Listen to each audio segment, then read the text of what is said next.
नमस्कार दोस्तों, story book 12 में आप सभी का स्वागत है। कहानी को बहुत गौर से सुनिए, बहुत ही मार्मिक कहानी है। निखिल अपने बाप को एक अनाथ आश्रम छोड़ने आया था। साथ में अपने बाप के सारे कपड़े और कुछ जरूरी सामान का बैग भी लाया था। निखिल ने अनाथ आश्रम के मैनेजर से सारी जरूरी बातें कर ली और अपने बाप को वहीं पर छोड़कर जाने लगा। निखिल अभी अनाथ आश्रम के बाहर निकला ही था कि तभी उसका फोन बजा।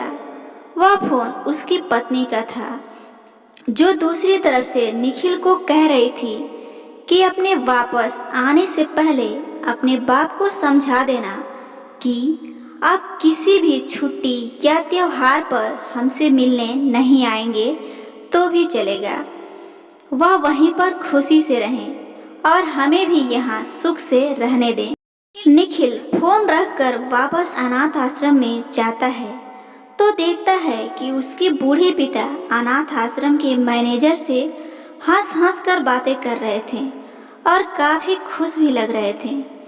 यह सब देखकर निखिल सोच में पड़ गया कि उसके पिता अनाथ आश्रम के मैनेजर को कैसे जानते हैं। थोड़ी देर इंतजार करने के बाद जब उसके पिता मैनेजर से दूर जाते हैं, तब निखिल उस मैनेजर के पास जाता है और उनसे पूछता है कि आप मेरे पिताजी को कैसे जानते हैं। मैनेजर निखिल को बताता है कि मैं तुम्हारे पिता को कई सालों पहले तब से जानता हूँ जब वह इसी अनाथ आश्रम में एक अनाथ बच्चे को गोद लेने आए थे। दोस्तों, कुछ समझ में आया? अब आप ही बताइए, सच में अनाथ कौन था?